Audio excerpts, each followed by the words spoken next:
नमस्कार विद्यार्थियों। समाज शास्त्र की क्लास में एक बार फिर आपका स्वागत है। Myself Ashok Kumar, associate professor sociology, government Dungar college Bikaner. आज का अपना विषय है सामाजिक मानव शास्त्र की अध्ययन वस्तु एवं क्षेत्र। सामाजिक मानव शास्त्र की अध्ययन वस्तु एवं क्षेत्र। सामाजिक मानव शास्त्र की उपयुक्त परिभाषाएं अपने नेक्स्ट क्लास में विस्तृत से चर्चा की थी। सामाजिक मानव शास्त्र की अध्ययन वस्तु एवं क्षेत्र के संबंध में विद्वानों में मतभेद पाया जाता है। अमेरिका में अधिकांश मानव शास्त्री अपने को सांस्कृतिक मानव शास्त्री मानते हैं, जो संस्कृति के अध्ययन को अपना प्रमुख विषय समझते हैं। इंग्लैंड में अधिकांश मानव शास्त्री अपने को सामाजिक मानव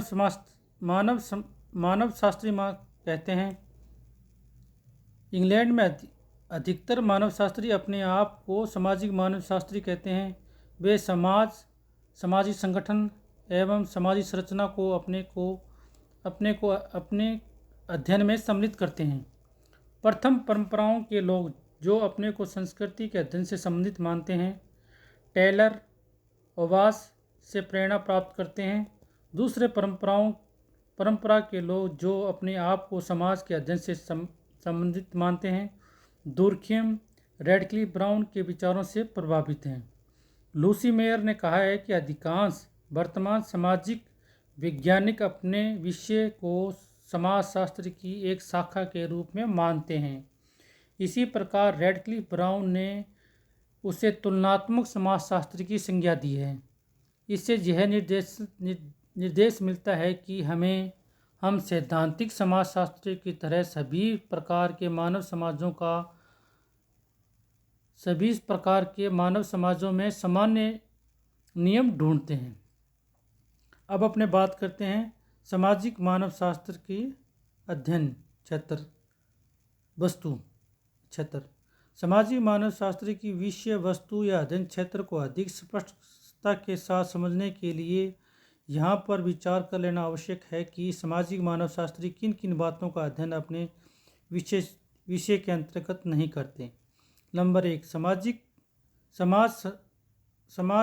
मानव शास्त्र संपूर्ण संस्कृति का अध्ययन नहीं करता है। नंबर 2, सामाजिक मानव शास्त्री अपने आप को आदिम या सरल समाजों का अध्ययन तक सीमित नहीं रखता है। नंबर 3, सामाजिक मानव शास्त्री संपूर्ण समाज का अध्ययन नहीं करता है। नंबर 4, सामाजिक मानव शास्त्री अपने को देश या काल की सीमाओं में नहीं बांधते। नंबर 4, ये विषय वस्तु है। सामाजिक मानव शास्त्री की विषय वस्तु है। नंबर 1, सामाजिक मानव शास्त्री संपूर्ण संस्कृति का अध्ययन नहीं करता। सामाजिक मानव शास्त्री संपूर्ण संस्कृति का अध्ययन नहीं करता। यह कार्य सांस्कृतिक मानव शास्त्री का है। सामाजिक मानव शास्त्री संस्थागत सामाजिक विचारों, सामाजिक संस्थाओं, सामाजिक संगठनों, सामाजिक संरचनाओं के अध्ययन में रुचि लेता है। नंबर 2, सामाजिक मानव शास्त्री अपने आप को आदिम या सरल समाजों के अध्ययन तक ही सीमित नहीं रखता। सामाजिक मानव शास्त्री अपने आप को आदिम या सरल समाजों के अध्ययन तक ही सीमित नहीं रखता है।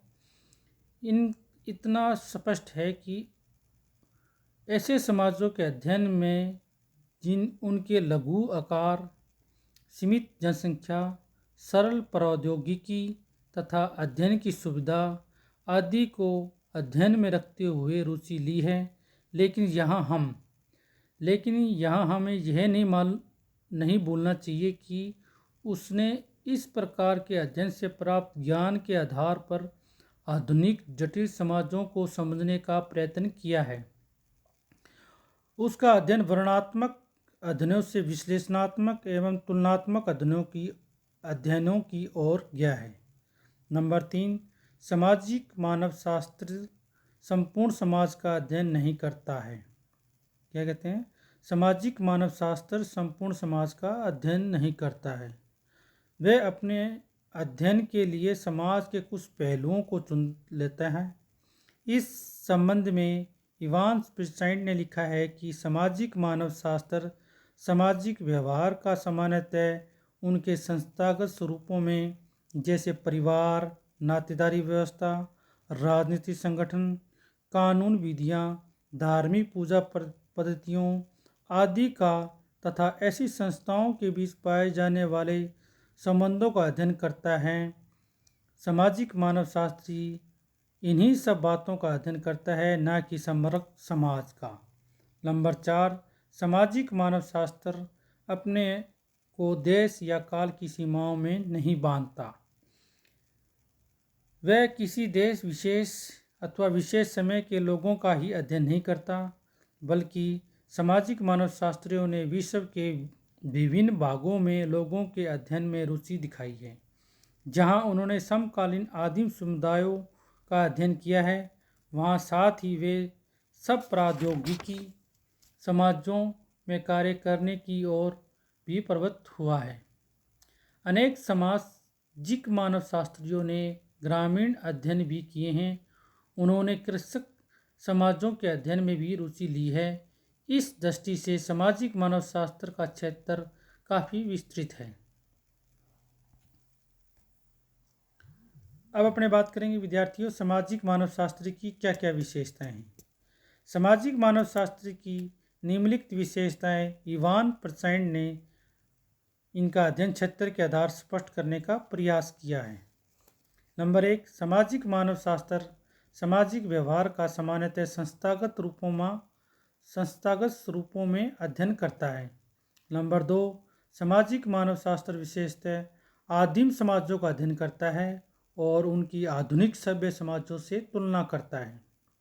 नंबर 3, सामाजिक मानव शास्त्र सभी मानव समाजों का अध्ययन है, न कि केवल आदिम समाजों का।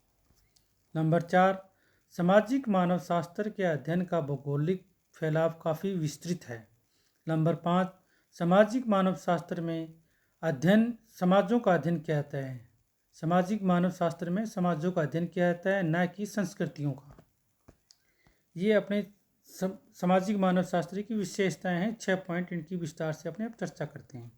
नंबर 1, सामाजिक मानव शास्त्र सामाजिक व्यवहार का सामान्यतः संस्थागत स्वरूपों का अध्ययन करता है, जैसे परिवार, नातेदारी व्यवस्था, राजनीतिक संगठन, कानून प्रणालियों तथा धार्मिक पूजा पद्धतियों आदि का।